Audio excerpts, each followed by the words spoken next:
Now, the second book of Kings, chapter 9.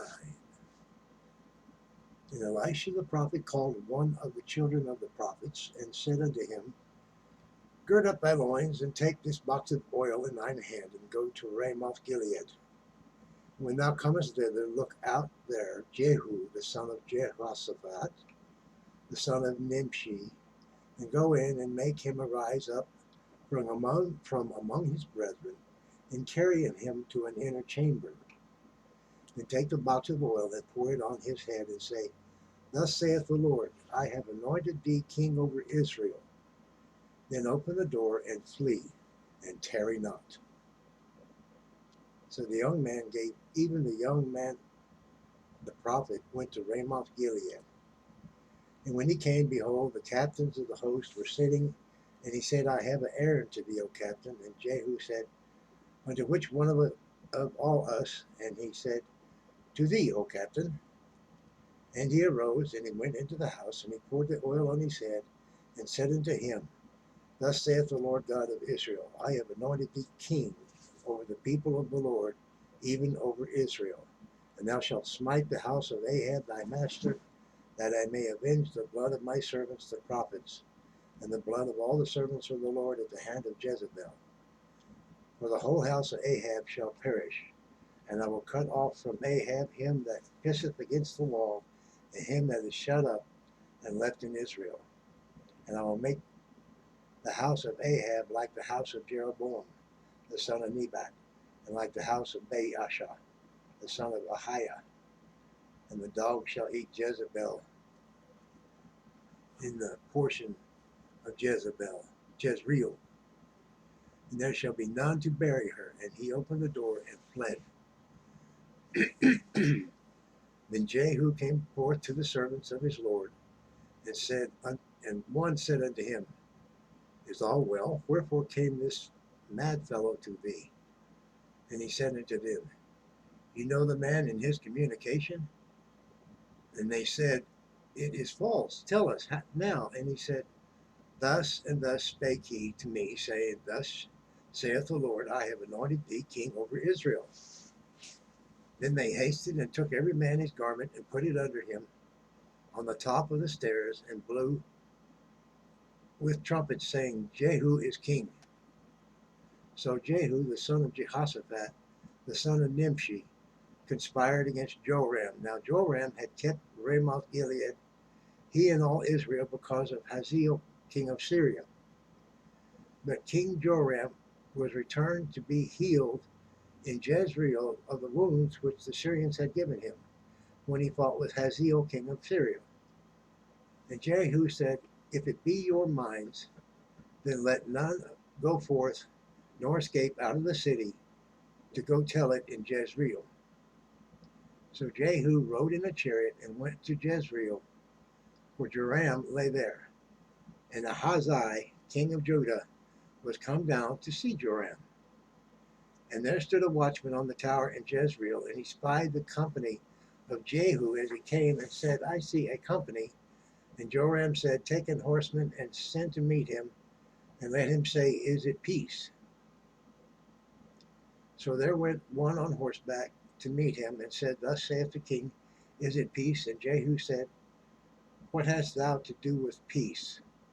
Turn thee behind me. And the watchman told, saying, The messenger came to them, but he cometh not again. Then he sent out a second on horseback, which came to him, and said, Thus saith the king, Is it peace? And Jehu answered, What hast thou to do with peace? Turn thee behind me. And the watchman told, saying, He came even unto them, and cometh not again. And the driving is like the driving of Jehu, the son of Nimshi, for he driveth furiously. And Joram said, Make ready. And his chariot was made ready, and Joram, king of Israel, and Ahaziah, king of Judah, went out, each in his chariot. And they went out against Jehu, and met him in the portion of Naboth the Jezreelite. And it came to pass, when Joram saw Jehu, that he said, Is it peace, Jehu? And he answered, What peace? So long as the whoredoms of thy father Jezebel and her witchcrafts are so many. And Joram turned his hands and fled, and said unto Ahazi, There is treachery, O Ahazi.